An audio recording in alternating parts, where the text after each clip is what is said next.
আসসালামু আলাইকুম। শিখে নাও বাংলা টিভির পক্ষ থেকে সবাইকে আন্তরিক শুভেচ্ছা এবং অভিনন্দন। তো আজকে আমরা যা শিখব তা হচ্ছে কিভাবে আপনি অতি সহজে বিশ্বের যে কোনো ভাষাকে শিখতে পারেন।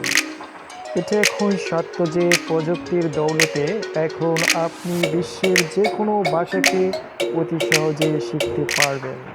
এটির জন্য আপনাকে যা করতে হবে জাস্ট গুগল প্লে স্টোরে যেতে হবে এবং এখান থেকে আপনাকে একটি সফটওয়্যার ডাউনলোড করতে হবে। তো এর জন্য আপনাকে সার্চ করতে হবে speak S speak voice translator, এটি লিখে সার্চ করার পর আপনি এই সফটওয়্যারটি পেয়ে যাবেন। তো সফটওয়্যারটি আমি আগে থেকেই ইনস্টল দিয়েছি, কারণ এখানে যদি আপনাদের সামনে ডাউনলোড দিতাম এবং ইনস্টল দিতাম কিছুটুকু সময় নষ্ট হতো। এর জন্য আগে থেকে ইনস্টল দিয়ে রেখেছি। এখন জাস্ট ওপেন করব এবং সেটিং করব এবং দেখাবো যে এটি দিয়ে কীভাবে আপনি বিশ্বের যে কোনো ভাষা শিখতে পারবেন। ওকে, এখন সফটওয়্যারটি ওপেন করা যাক।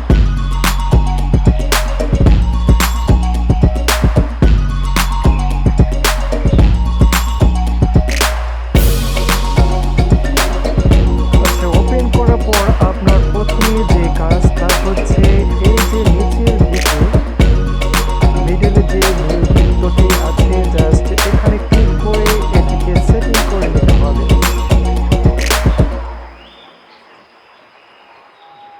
ওকে, এখানে ক্লিক করার পর আপনি এখানে উপরের দিকে দুটি অপশন দেখতে পাবেন। একটি হচ্ছে ট্রান্সলেট ফ্রম আর একটি হচ্ছে ট্রান্সলেট টু। তো ট্রান্সলেট ফ্রম অর্থাৎ যে ভাষা থেকে আপনি অন্য ভাষা শিখতে চান সেই ভাষাটিকে সিলেক্ট করবেন।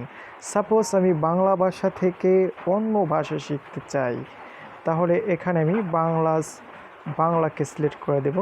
বাংলাতে টিকমার্ক দিয়ে দিলাম এবং অন্য যে ভাষা শিখতে চাই সে ভাষার জন্য ট্রান্সলেট টু এখানে ক্লিক করব এবং যে ভাষাটি শিখতে চাই সে ভাষাকে সিলেক্ট করব। সাপোজ আমি বাংলা থেকে অ্যারাবিক শিখতে চাই, তাহলে এখানে অ্যারাবিক এখানে ক্লিক করে দিলাম।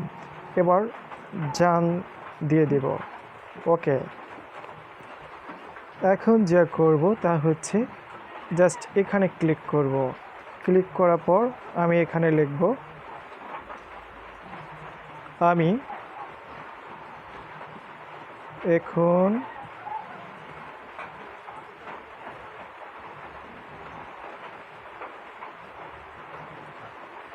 বাড়িতে নেই। ওকে, أنا لست في المنزل بعد الآن. এটি লেখার সাথে সাথে কিন্তু এই সফটওয়্যারটি আমাকে বলে দিচ্ছে যে আমি এখন বাড়িতে নেই, এর আরবি কি হবে লেখা উঠেছে প্লাস বলে দিচ্ছে। এটা যদি বারবার কয়েকবার শোনার প্রয়োজন হয় জিনিসটা আয়ত্ত করতে, তাহলে জাস্ট স্পিকার চিহ্নতে ক্লিক করবেন, এটি আবার বলে দেবে। أنا لست في المنزل بعد الآن. আনা ইয়াস্তাফিল মানজিলি বাদাল আনা মানে হচ্ছে আমি এখন বাড়িতে নেই। তো এভাবে আপনি এই সফটওয়্যারটি ইউজ করে বিশ্বের যে কোনো দেশের ভাষাকে আয়ত্ত করতে পারবেন। এর জন্য অবশ্যই আপনাকে প্র্যাকটিস করতে হবে। তো যাই হোক, এভাবে সাপোজ আমি এখন ইংরেজি শিখব, আরবি শিখব না, তাহলে আবারও এই মিডলে নীল যে বৃত্তটি দেখতে পাচ্ছেন এখানে ক্লিক করবেন। করার পর ট্রান্সলেট টু এখানে ক্লিক করবেন। করে এখানে আরবিতে টিকমার্ক ছিল, এখন ইংরেজিতে টিকমার্ক দিলাম এবং যান। ওকে, এবার এটি কেটে দিলাম আরবি। এবার লিখলাম আমি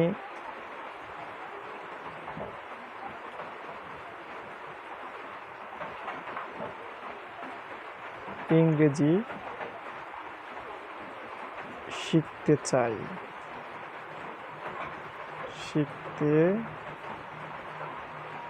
চাই। ওকে, I want to learn English.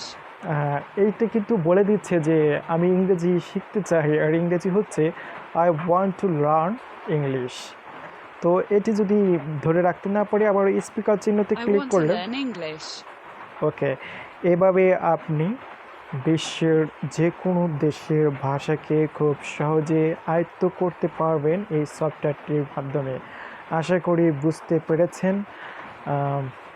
তো আজকে এ পর্যন্তই। আমি আসলে বেশি কথা বলা পছন্দ করি না, তাই আর বেশি কিছু বলবো না। এই সফটওয়্যারটি আপনারা যখন ইনস্টল দিবেন প্লাস ইউজ করবেন তখন আপনারা নিজে থেকেই অনেক কিছু শিখে যাবেন।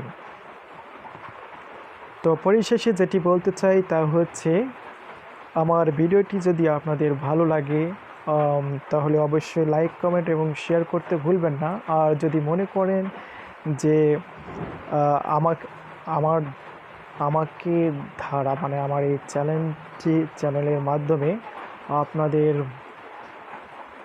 ভালো কোনো ইনফরমেশন পাওয়ার আশা করেন আপনারা, তাহলে অবশ্যই চ্যানেলটি সাবস্ক্রাইব করে রাখবেন, অন্যথায় দরকার নেই। ঠিক আছে?